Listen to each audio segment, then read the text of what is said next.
Muy buenos días, soy Rubén Fidalgo y el coche que estoy probando hoy para Autocasión es el nuevo Peugeot 308 en su versión familiar, el SW, concretamente en la versión híbrida enchufable de 180 caballos y el acabado Allure. Tiene un precio aproximadamente de 38.000 euros.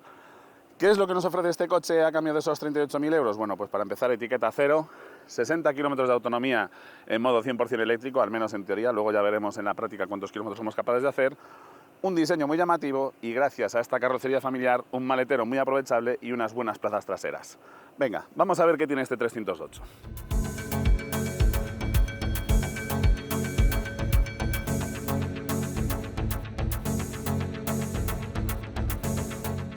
Esta nueva generación del Peugeot 308 sigue muy de cerca los pasos del 508 y es que casi cuesta diferenciarlos en la vista frontal. Cambian ligeramente la parrilla, lógicamente las dimensiones del coche, etc.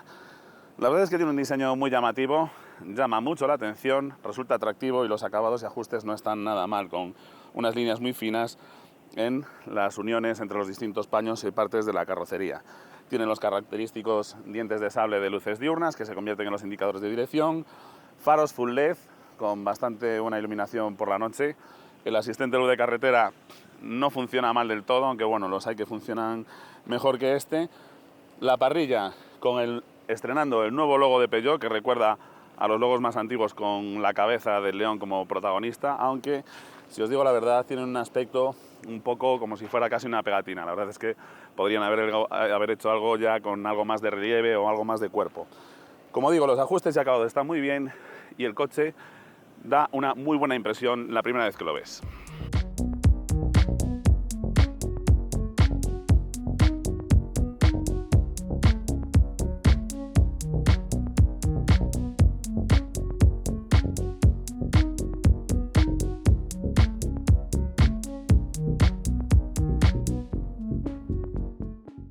En esta vista lateral es donde queda palpable que estamos hablando de la versión SW del 308. Pasa de 4,37 aproximadamente a 4,64 metros de largo. Es unos 27 centímetros más largo y esos 27 centímetros no solamente están en el voladizo, también en la distancia entre ejes, lo cual me va a hacer que las plazas traseras también tengan un poco más de habitabilidad que en el compacto. Gracias a esta forma que tiene el vidrio, aunque el techo no cae mucho, pero sí que tiene algo de caída hacia abajo, pero si os fijáis el cristal de custodia tiene mucha más caída, se consigue que el coche tenga una línea bastante deportiva. Y además con estas nervaduras en la carrocería también contribuyen a ello. En el acabado Allure tenemos estas llantas de 17 pulgadas, calzadas con neumáticos de 225 milímetros de ancho. Están bien en cuanto a diámetro, tal vez son un poco excesivas por anchura y nos van a penalizar algo los consumos. Llama la atención que otros híbridos enchufables de 225 caballos del grupo Stellantis monten unas ruedas de 19 pulgadas de diámetro, pero de solamente 205 milímetros de ancho, precisamente para eso, para homologar unos mejores consumos. Como decía, los acabados y ajustes de la carrocería están muy bien y en esta versión híbrida enchufable tenemos en este lado la toma de carga.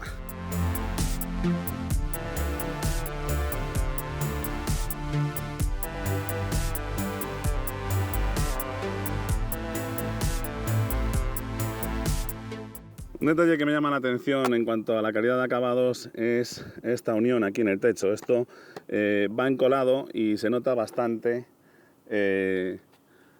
la cola aquí no tiene un acabado liso, sino que esto tiene un acabado pues como rugoso, que bueno, si te fijas en él, pues la verdad es que no queda demasiado bien. En la vista trasera del Peugeot 308 Station Wagon también tenemos ese toque deportivo que hemos visto en el lateral y en el frontal. Lo han conseguido gracias a este spoiler sobre la luneta, este spoiler también en el relieve de la base del portón, que hacen que la luna sea bastante pequeña. Desde dentro no tenemos mucha visibilidad, menos mal que tenemos un montón de asistentes como el de ángulo muerto y las cámaras de marcha atrás para minimizar los problemas que generan el tener una luneta trasera tan pequeña. También los pilotos le dan un toque muy llamativo, son muy visibles, full LED y muy característicos, repleto de aristas que me dan rigidez a la carrocería. Llama la atención también la posición de las luces de marcha atrás y de niebla trasera, y un portón que me deja un acceso muy cómodo a un maletero que pasa de 361 litros en el caso del hatchback híbrido enchufable, que pierde unos 60 litros más o menos por culpa del espacio que necesitan las baterías del sistema híbrido enchufable, a unos ya respetables 548 litros. Es cierto que se queda por debajo de los 600 litros, que suele ser el estándar en estas carrocerías familiares compactas.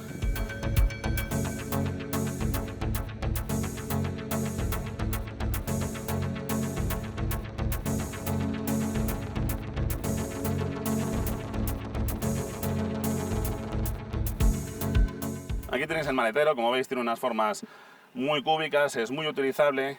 Os decía que pasábamos de 608 litros de capacidad del normal a 548 en este híbrido enchufable debido sobre todo al espacio que me van a ocupar las baterías que van debajo de los asientos, ¿de acuerdo?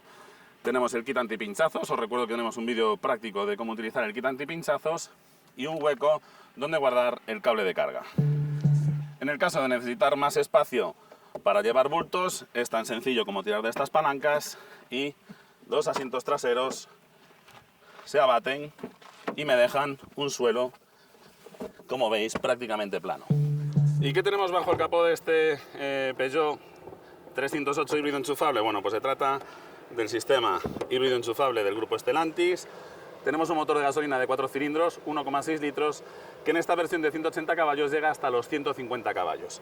Al lado tenemos una caja de cambios automática EAT8 de 8 velocidades, en la cual va integrado un motor eléctrico de 110 caballos de potencia aproximadamente, de forma que, como os decía, la potencia conjunta de esos 150 más 110 son 180 caballos. Los dos motores no dan su potencia máxima en el mismo momento, de ahí que no sea la suma directa de las potencias de ambos motores.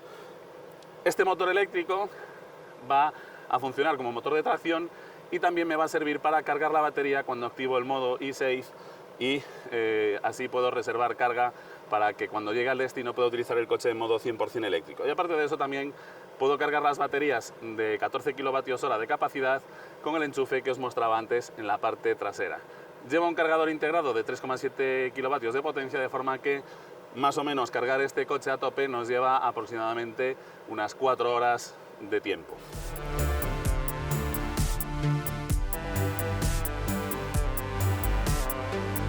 Al abrir las puertas delanteras nos llevamos una buena impresión, plásticos blandos, un tapizado curioso, el reposabrazos también tapizado en piel, un cuadro de instrumentos con la última generación del iCockpit y unos asientos en este acabado Allure muy cómodos y que sujetan muy bien el cuerpo. Mirad, un detalle de calidad que no me gusta es este que me he encontrado. Esta goma está fuera del sitio y además está salida ya desde la parte baja por debajo del tapizado, de forma que ni siquiera, aunque lo intenté, soy capaz de llevarla al sitio. Como veis, esta es la última versión, la última evolución del iCockpit de Peugeot, con esa postura tan característica. El salpicadero tiene unas formas modernas y la verdad es que buenos acabados, no hay grillos. Me gusta el detalle de la moldura decorativa textil. Además, en esta parte de aquí está retroiluminada por la noche para darle un aspecto muy acogedor, la verdad. Unas teclas de muy buen tacto para los mandos del warning y también de la climatización.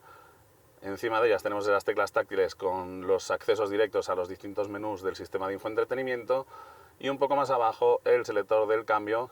En lugar de la palanca tenemos esa tecla con los modos de parking, marcha atrás, neutro, directa, y el modo B, que lo que me va a servir es para aumentar el freno eléctrico del motor de tracción y que regenere más las baterías cada vez que levantamos el pie del acelerador. Por último, la tecla del Drive Mode, que me permite elegir entre el modo de conducción deportivo híbrido, que busca la máxima economía, y forzar el funcionamiento en modo 100% eléctrico cuando utilizamos el coche en ciudad. Como os decía, esta es la vista que tiene el conductor, es la postura típica del iCockpit de Peugeot, con un volante muy pequeño, además de forma ovalada para permitirme ver la instrumentación muy elevada, de forma que también se ahorran el head-up display. Estas teclas de aquí tienen muy buen tacto, quedan a mano. También estas teclas táctiles tan grandes que me dan los accesos directos a los menús del sistema de infoentretenimiento, la verdad es que en cuanto a ergonomía está muy bien, las pantallas tienen buena calidad y se ve todo bastante bien. Aquí tenéis el cuadro de instrumentos. Con esta tecla en la punta de la palanca de los intermitentes podemos modificar el formato de la información que nos muestra el cuadro de instrumentos, de forma que ahí podemos ver el trasiego de energía, la radio, el navegador o el funcionamiento de los asistentes a la conducción. Hay, como veis, bastantes formatos de presentación de la información y lo que pasa es que todos ellos se parecen bastante, la verdad. Además de los modos de conducción, tenemos en este coche entramos aquí en los modos de trasiego de energía y podemos activar este modo máximo del sistema híbrido, que sería esto, el eSafe, que me permite hacer que el motor de gasolina funcione como un grupo electrógeno y me genere electricidad para garantizarme que tengo estos niveles de autonomía para que cuando llegue a destino pueda utilizar el coche en modo 100% eléctrico. Si yo lo activo cuando todavía tengo carga suficiente en la batería, lo que va a hacer es que el coche va a funcionar de forma normal, pero siempre me va a reservar o 10 o 20 o el máximo de autonomía para poderla utilizar cuando llegue al destino. Aunque no se trata de un SUV, entrar y salir de las plazas delanteras de este Peugeot 308 es bastante cómodo. Y una vez dentro, la postura de conducción es la típica del iCockpit de Peugeot, con el volante muy bajo. Además, el volante es muy pequeño y hace que las personas que somos corpulentas, como es mi caso, vayamos con los brazos muy cerrados en una postura que no es demasiado cómoda. Esta postura es muy buena para gente más menuda. Al abrir las puertas traseras ya nos encontramos con diferencias de clases. Para empezar, plástico duro, eso sí, tenemos esta moldura tapizada y similar a la delantera, y este reposabrazos mullido, algo que en el grupo Volkswagen no tenemos. Los ajustes, bueno, pues ya son algo peores que en la parte delantera. En cuanto a las plazas traseras, tenemos salidas de aireación independientes para los pasajeros posteriores, sus salidas USB para cargar los teléfonos o los dispositivos que sean necesarios, y unos asientos configurados sobre todo para llevar a 2 pasajeros, y en los que 3 van un poco apretados, y además el pasajero central, como veis, la forma que tiene el asiento no es excesivamente cómoda. El cristal de custodia trasero es grande, de forma que me da bastante luminosidad. Eso sí, la luneta no es muy grande y no se ve mucho por ella a través del retrovisor. Afortunadamente, la caída del techo no es exageradamente acusada en la parte trasera, y entrar en las plazas traseras de este 308 también es relativamente cómodo.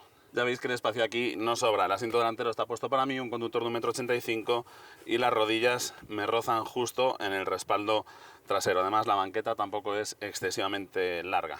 Eso sí, tenemos buena altura para la cabeza y el asiento es confortable.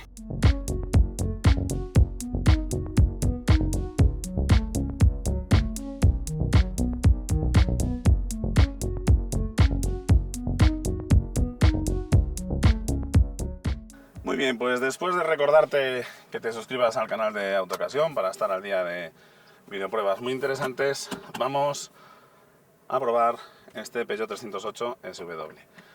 Siempre que tengamos batería suficiente, el coche va a arrancar en modo 100% eléctrico, porque es la forma más eficiente de arrancar, y porque además se supone que cuando salimos de casa es precisamente cuando vamos a empezar a utilizar el coche en ciudad, que es donde más rendimiento tiene el motor eléctrico, porque estamos constantemente acelerando y frenando, y cada vez que levantamos el pie del acelerador, sobre todo si activamos el modo B, el coche va a regenerar mucho más las baterías.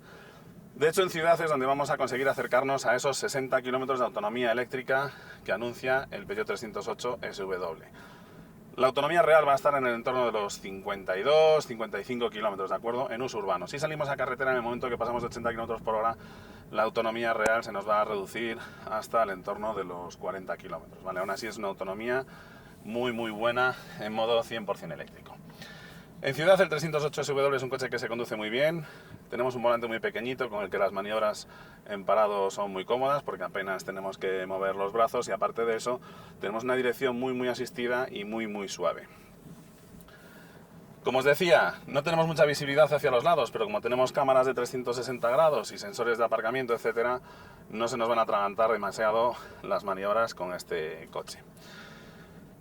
En modo eléctrico es una gozada manejarlo, no hace nada de ruido, no hay transiciones en las marchas, las prestaciones con 110 caballos son muy buenas. La verdad es que el sistema híbrido enchufable del grupo Stellantis está muy bien por eso, porque tiene un motor eléctrico con mucha potencia. Otros rivales tienen motores eléctricos en el entorno de los 60-80 caballos, que hacen que, por ejemplo, si yo me quiero incorporar a una circunvalación de la ciudad en modo 100% eléctrico, voy a tener poca potencia, y luego, si tengo que salir en una rampa pronunciada, en un semáforo, etcétera, el motor de combustión va a tener que estar encendiéndose constantemente para darme esa potencia necesaria para poderme mover. Sin embargo, con 110 caballos este coche se desenvuelve más que de sobra en circunvalaciones, en rampas muy pronunciadas, etcétera, en modo 100% eléctrico.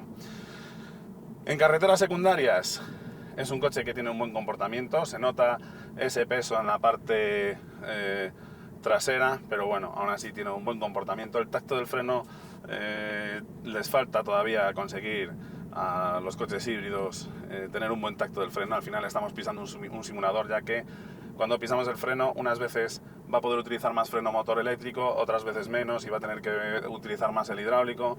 En fin, la verdad es que el pedal del freno en los coches híbridos es una auténtica pesadilla para los desarrolladores. En este caso tiene un tacto bueno, digamos que aceptablemente bueno. Las prestaciones en carretera secundaria son muy buenas. Tenemos 180 caballos prácticamente siempre, de forma que el coche, pues eso, los adelantamientos se hacen muy bien, aunque vayamos cargados y tengamos que subir un puerto de montaña, el coche tiene pecho suficiente y no va demasiado forzado, ¿de acuerdo? En autopista y autovía también es un coche muy cómodo para viajar. Sí que se nota cuando pasamos por los badenes ese peso que hace que tengamos cierta inercia y cabeceo al pasar, pues eso, por los badenes o ondulaciones que hay en la autopista y vías rápidas. En curva rápida el coche se asienta muy bien en la curva, no hace cosas raras, incluso aunque pasemos por una junta de dilatación o tengamos un bote en pleno apoyo en una curva rápida, la verdad es que las suspensiones trabajan muy bien y se recompone muy bien. Y además dentro es un coche bastante silencioso y los asientos resultan muy confortables, de manera que es un coche muy cómodo para viajar y con un buen comportamiento. No hace cosas raras ni tenemos reacciones extrañas en el chasis. En cuanto a equipamiento, este Allure por 38.000 euros que nos ofrece, bueno, pues tenemos una tapicería en símil piel y textil, asientos calefactados, columna de dirección regular en altura, volante de piel multifunción, control de crucero adaptativo, alerta de colisión con frenado de emergencia, un cuadro de instrumentos completamente digital. En fin, el coche no está mal servido en cuanto a sistemas de confort. En cuanto a ayudas a la conducción, las denominadas ADAS por sus siglas en inglés, tenemos pues eso, la alerta de colisión con frenado de emergencia, asistente de mantenimiento y centrado en el carril, sensores de ángulo muerto, en fin, tampoco está mal servido en cuanto a ayudas a la conducción. Y respecto a la conectividad, tenemos la última versión del sistema de infoentretenimiento del grupo Stellantis. La verdad es que funciona bastante bien. Tenemos Apple CarPlay y Android Auto, y con la función de MyPeugeot puedo comunicarme con el teléfono móvil para saber la autonomía eléctrica que me queda, activar o desactivar la recarga del coche si lo tengo conectado a la red. También podemos programar, y esto es muy interesante, la climatización, y no solo desde el punto de vista del confort, sino también para aumentar la autonomía del coche en modo eléctrico. ¿Cómo? Bueno, pues los coches eléctricos y los híbridos enchufables consumen mucho más en invierno que en verano, al revés de lo que estamos acostumbrados de los motores de combustión, porque en un motor de combustión en invierno el propio motor genera calor para calentarme el habitáculo, mientras que en estos coches, cuando funciona en modo eléctrico, como el motor eléctrico no genera calor ninguno, o prácticamente ninguno, lo que necesitamos es calentar el habitáculo utilizando unas resistencias eléctricas que me van a reducir muchísimo la autonomía. Si yo programo la climatización del coche mientras lo tengo enchufado a la red doméstica, yo ya le digo que, por ejemplo, a las 8 de la mañana voy a coger el coche y que me lo tenga preparado a unos 22, 23 grados, incluso más, lo que puedo hacer es sobrecalentarlo y tenerlo a lo mejor a 25 grados, de forma que cuando yo coja el coche no solamente voy a estar más cómodo, sino que voy a evitar utilizar un montón de energía para calentar el habitáculo y aprovechar esa energía eléctrica que tengo en las baterías exclusivamente para moverme, que es lo más interesante.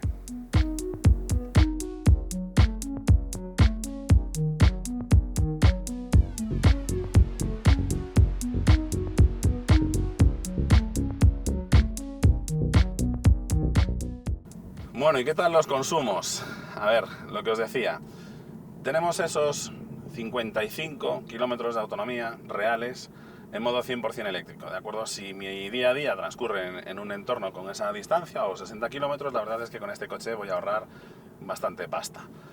Eso sí, en cuanto se agotan las baterías, ¿cuánto consume? Bueno, pues como os digo, yo para hacer las medias de consumo de los coches híbridos enchufables lo que hago es, primero mido exactamente cuál es el rango de autonomía que tiene en modo 100% eléctrico, luego con las baterías agotadas lo utilizo exclusivamente como híbrido. Insisto en lo de híbrido porque tenemos la idea de que cuando le acabamos las baterías a un coche híbrido enchufable lo que tenemos es un coche de gasolina o diésel, y no es así. Aunque agotemos las baterías para que el coche funcione en modo exclusivamente eléctrico, lo que seguimos teniendo es un híbrido, de forma que unas veces va a funcionar el motor eléctrico para ayudarme a salir de un semáforo o en las maniobras de marcha atrás o en determinadas situaciones. No se quedan las baterías a cero por completo, sino que siempre me queda una pequeña reserva en la batería para que el coche siga funcionando como un híbrido convencional. ¿De acuerdo? Un híbrido convencional de una batería de 1 kWh aproximadamente, bueno, pues de los 14 kWh de capacidad que tiene este, se queda con ese kWh para trabajar como híbrido. ¿Cuánto consume este coche como híbrido? Bueno, pues en autopista a 120 km por hora me ha hecho una media de 6,2 litros cada 100 km. La verdad es que es una media de consumo razonablemente buena, ¿de acuerdo? Me parece que es un consumo aceptablemente bueno para los tiempos que corren. En carreteras secundarias, con una conducción normal, insisto, 70-90 kilómetros de las velocidades máximas que se permiten en carretera secundaria, el consumo me baja hasta los 5,5-5,6 litros, que es también un consumo creo que razonablemente bueno. Y en ciudad sí que es cierto que el consumo sube algo, aunque tengamos un coche híbrido, tenemos unas baterías muy pesadas, es un coche que pesa cerca de 1800 kilos, de forma que cada vez que salimos de un semáforo gastamos muchísima energía, aunque el coche intente salir utilizando exclusivamente el motor eléctrico. ¿Cuánto me está gastando en ciudad? Bueno, pues en el entorno de los 7 litros. Es un consumo que es alto, pero bueno, tampoco es algo exagerado.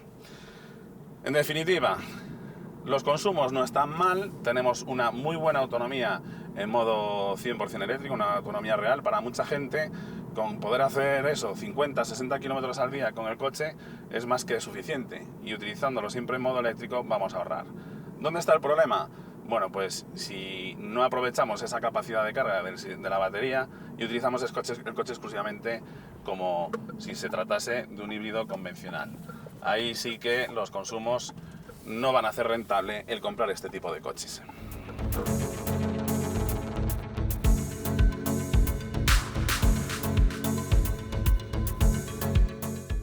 Muy bien, pues ya estamos casi acabando esta videoprueba del Peugeot 308 Station Wagon híbrido enchufable de 180 caballos y antes de decirte qué es lo que más me ha gustado y lo que menos, me gustaría recordarte que te suscribas al canal de Autocasión, actives la campanita para estar al día de actualizaciones, como por ejemplo la prueba del Opel Astra ST que acaba de salir, en la cual he estado en la presentación, pero no pudimos hacer vídeo, así que haremos una videoprueba bastante exhaustiva de ese modelo en un futuro. Para estar atento, lo mejor es que te suscribas al canal. También vas a ver vídeos prácticos, por ejemplo, cómo consumir menos combustible, algo muy interesante ahora con el precio que tienen y que todavía se prevé que suban más, en fin. Y además también vídeos de coches clásicos para conocer un poquito de la historia del automóvil. Dicho esto, ¿qué es lo que más me ha gustado de este Peugeot 308 SW? Bueno, pues por un lado la etiqueta cero, la verdad es que aporta muchas ventajas y sí que es cierto que con esos casi 60 kilómetros de autonomía real que se pueden conseguir con él, cubre las necesidades de la mayoría de los conductores, siempre y cuando tengas la posibilidad de recargarlo en tu casa. Lo segundo que más me ha gustado de este coche es el diseño, la verdad es que llama la atención, la gente se queda mirando para él y no está nada mal visualmente. Y lo tercero que más me ha gustado es que es un coche muy cómodo para viajar, aunque eso sí, no tiene demasiado espacio en las plazas traseras y esa es la primera de las tres cosas que no me gusta de él, el espacio y la habitabilidad en las plazas traseras. Lo segundo que no me gusta, y esto ya es algo personal y más provocado por mi envergadura que por el diseño del iCockpit, es que el volante es muy estrecho y me obliga a conducir con las manos y los brazos muy pegadas al cuerpo y eso acaba fatigando bastante. Un volante algo más grande y en otra postura para mí personalmente sería más cómodo, aunque reconozco que la postura de conducción del iCockpit es muy cómoda para muchos usuarios.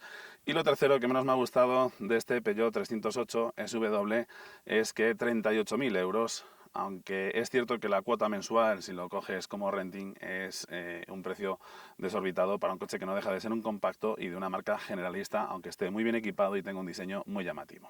En fin, por mi parte nada más. Como siempre te agradezco que hayas aguantado hasta el final de esta videoprueba, que espero que te haya resultado útil y te sirva para decidir si este Peugeot 308 SW es uno de tus candidatos a compra o descartarlo definitivamente. Así que, como siempre, ya lo único que me queda es desearte mucha suerte y hasta pronto.